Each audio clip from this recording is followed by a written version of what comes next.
And I think this should be reported to the authorities because this is bad.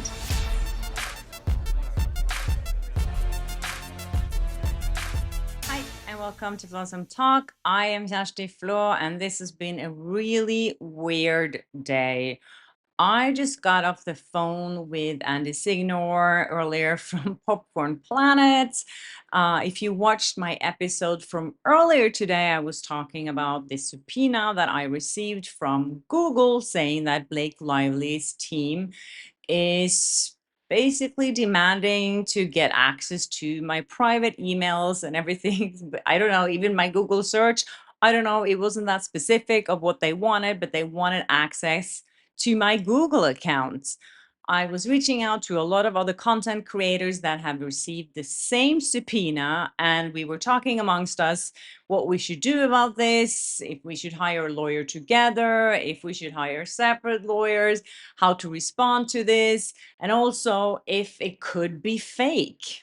Would someone be this sophisticated and create a fake subpoena coming from a real legal Google account with the exact same email address as Google used when they send out legal notifications to people? So that was what my previous video was about. And of course, I was truly upset about that.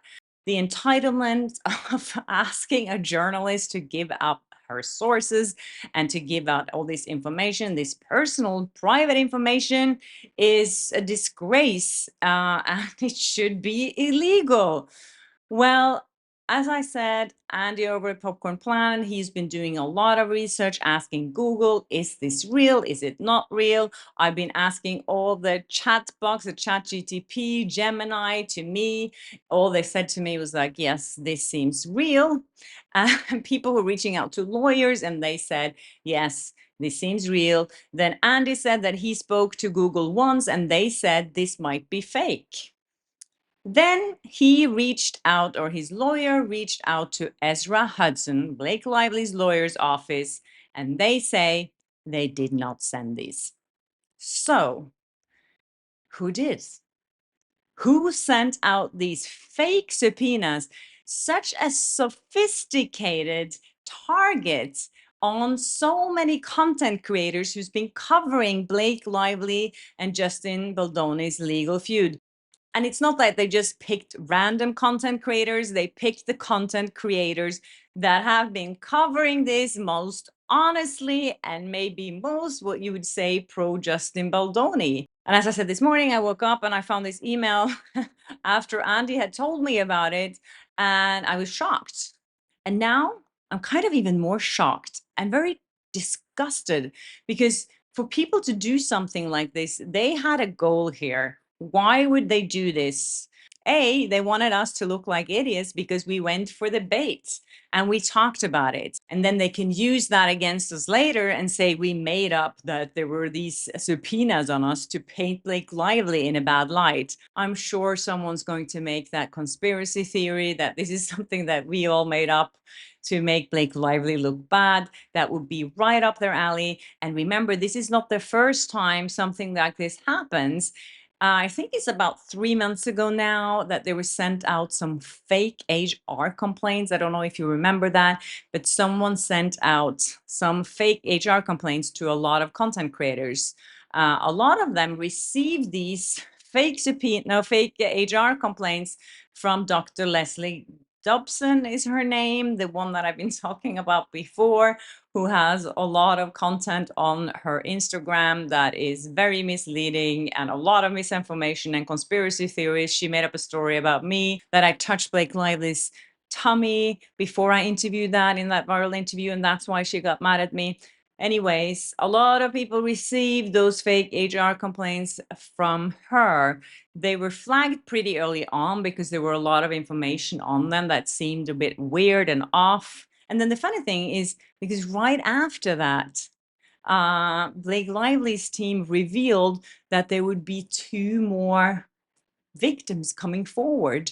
They were willing to witness, but they were not willing to come forward in her lawsuit, but they had also stories with Justin Baldoni harassing them or whatever. I don't remember the exact language, but they said that they were going to witness on behalf of Blake Lively when this went to court. So there was something to it, and it was weird, and no one really figured out where they came from. But this attack, I think, is very serious. This is definitely criminal. I mean, it's obviously an attempt to silence content creators and journalists, to scare us, to say, you know, we know how to get to you. And look what we did now. To me, this is just like, it feels like a smear setup somehow, that someone's doing that to us, to the people who've been kind of publicly supporting Justin Baldoni's side here. Because no one from Blake Lively's side has come out and said that this happened to them. So it's obvious that this is very targeted towards Justin Baldoni's supporters. So yeah, let me know what you think. If you think, who could this be? I mean, who has the ability to create something like this? You can create the email and everything that looks legit, but coming from, as you can see here, the email was sent from Google/legal/support@google.com. That is the correct address. So someone knows what they're doing here. This is not just like someone who thinks it's fun to play around and spoof people, or yeah, I don't know, but this to me is very, very suspicious. And I think this should be reported to the authorities because this is bad. But I have to admit, of course, I am relieved that I don't have to get a lawyer now, and I don't have to, you know, fight this subpoena, which I thought was outrageous to begin with, which I was very vocal about in my previous video. I have been looking at the other content creators as well. Everyone has been reporting on this. So I don't know, maybe that's exactly what this person or this group or whoever did that wanted to happen. We'll see where it goes from here, if the media is going to pick this up or how it's going to be spun by Blake Lively's team. I am sure that something is going to come out of this to try and put us all in a bad light, because what else would be the point of this? We've talked to numerous support agents and it's still like nothing burgers. In fact, here on X, this was 50 minutes ago. Really appreciate you reaching out. We've shared it with our team. They're actively investigating. We'll let you know. This is bonkers. As Lauren there said, yeah, could you guys pick up the pace? This shouldn't take this long. This shouldn't take this long. And so I'm left with assuming this is real. I'm left assuming, I think, as I spoke to a lawyer this morning, another lawyer aside from Nate, because Nate and I, we saw it last night and thought it looked real. But then people were coming out with reports, oh no, it's a scam email. And yeah, so I'm confused, but I'm assuming now at this point, if I were to guess, and this is my guess, I think this is legit. Yeah, and Andy as well came to the conclusion that this is probably real. And that's also my conclusion. And, you know, it wasn't. And as I said, I'm happy it wasn't.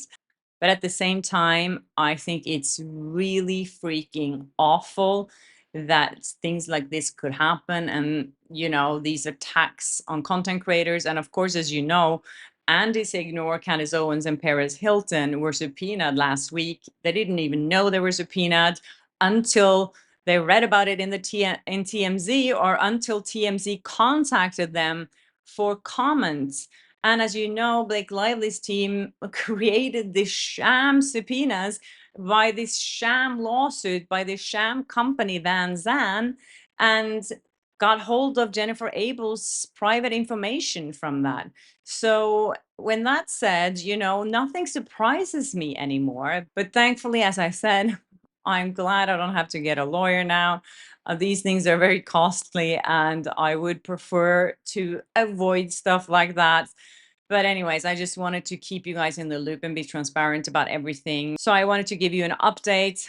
And yes, I will be posting my podcast a little bit later. So stay tuned for that. And I hope you guys are going to have a wonderful weekend. And let me know what you think in the comment section. Who could have done something like this and why? All right, if you haven't subscribed yet, please do, and hit the notification bell so you don't miss an episode of Blossom Talk, and I'll see you in my next one. Bye.